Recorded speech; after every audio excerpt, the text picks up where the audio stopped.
ভালো। আমলের দিক দিয়ে কিছু সংখ্যক পিছিয়ে যাচ্ছে, তাদের যে আমল ভালো নাই, এমন আমলকারী ব্যক্তি আছে তাদের ওখানে, আমাদের দেশে পাবেন না। তাহলে এখানেও খেয়াল রাখতে হবে যে আমি মাহফিলে আসলাম কিছু কুরআন হাদিসের কথা শুনবো বলে আর সালাত আদায় করলাম না, এটা এই মুসলিম দিয়ে কোনো কাজ হবে না, এই মুসলিম দিয়ে কোনো কাজ হবে না। সেজন্য আপনি নিজের পরিবারের যে সদস্য আছে, আপনার পরিবারের যে সদস্য আছে, ছেলে হোক বা মেয়ে হোক, তাদেরকে সালাতের নির্দেশ দিবেন, বাধ্য করবেন তাদেরকে সালাত আদায় করার জন্য। তার সাথে সাথে আপনি নিজেও এই সালাতে যত্নবান হবেন, এই সালাত 5 ওয়াক্ত আদায় করবেন। তো আমি এটাই বলি যে মানুষ মারা গেলে রাসূলুল্লাহ সাল্লাল্লাহু আলাইহি ওয়াসাল্লাম কি বলেছেন, মানুষ মারা গেলে তার সর্বপ্রথমে যে আমল করে, কর্ম করে, কাজ করে, এই সর্বপ্রথমে যে আমলের হিসাব দেন মহান রব্বুল আলামিন তার সালাতের।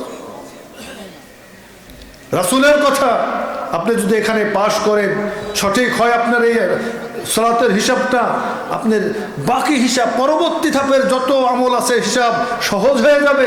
কার কথা? রাসূলের কথা। আর যদি এখানে ধরা খেয়ে যান, সামনে যত ধাপ দিবেন, যত হিসাব দিবেন মহান রব্বুল আলামিন, কঠিন হয়ে যাবে আপনার জন্য। অতএব আপনি যাই করুন না কেন, আপনি 5 ওয়াক্ত সালাত আদায় করুন, আপনি যাই করুন। আমরা গ্রামের মানুষ, খেতে খামারে বেশি থাকি, এটা স্বাভাবিক। খেতে খামারে গায়ে কাদা লেগে গেছে, পানি লেগেছে, ঘাম, আমার কাপড় পবিত্র, আমার শরীর পবিত্র, আমার গায়ে কাদা পানি, এই ওই জোহরের আজান দিয়েছে, আপনি মসজিদেও আসতে পারছেন না, সময়ও পার হয়ে যাচ্ছে, আপনি ওখানে ওই অবস্থায় কাদা শরীরে সালাত আদায় করে নিন, হয়ে যাবে। পানি আছে, অজু করে নিন, ধুয়ে নিয়ে অজু করে নিন, সালাত আদায় করেন। পানিও নাই, কি করবেন তাহলে? ইসলাম ওটাও শিক্ষা দিয়েছে, আপনি মাটি তো যে মাটিতে দাঁড়িয়ে আছেন ওই মাটিতে তায়াম্মুম করে নিন, তারপরেও সালাত আদায় করেন। সালাতের এত গুরুত্ব, সেজন্য আমরা সর্বস্তরে, সর্বশ্রেণীর, ছোট হোক বা বড় হই, আমরা যেন সালাতের দিকে অগ্রসর হয়, মসজিদের দিকে অগ্রসর হয়, মসজিদমুখী হয়। ইনশাল্লাহ আল্লাহ আপনাদেরকে এই যে কল্যাণের জন্য আসছেন, এই কল্যাণকামী হিসাবে আপনাদেরকে কবুল করবেন ইনশাআল্লাহ। আর একটি কথা বলে শেষ করে দিচ্ছি, এটা আমি বলতে গেছিলাম আগে। আমরা যখন চাকরি করেছি ওখানে, আমাদের বাঙালিদের স্বভাব যে একটা আছে, যারা ব্যবসা করে বা দোকানপাটে থাকে, সৌদি আরবে আজান দিলে দোকান বন্ধ হয়ে যায়, বন্ধ করে দিতে হয়, বাধ্যতামূলক দোকান বন্ধ করে দিতে হবে।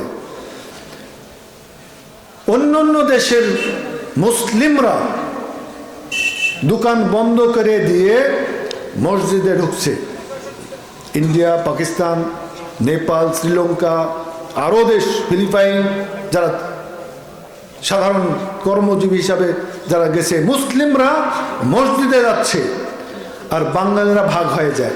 কিছু সংখ্যক যায় মসজিদে আর কিছু সংখ্যক যায় কোথায়? ঘরে, বাড়িতে। এখানে এক পর্যায়ে একটা আলোচনা হইতে যে এইরকম কথা যখন বলা হয়েছিল, একজন সাধারণ এক সৌদি হুয়া মুসলিম চলে গেল, হুয়া মুসলিম, সে কি মুসলিম? সে মুসলিম, মুসলিম মায়াসাল্লি, মুসলিম সালাত আদায় করে না। তারা আশ্চর্য হয়ে যায়। তারা যেখানেই থাক, যে অবস্থাতেই থাক, সালাত আদায় করতে হবে। অতএব আসুন, আমরা এখানে যারা আছি, আমি এটাও জানি সবাই সালাত আদায় করি নাই, তবে সুযোগ আছে আমাদের জন্য।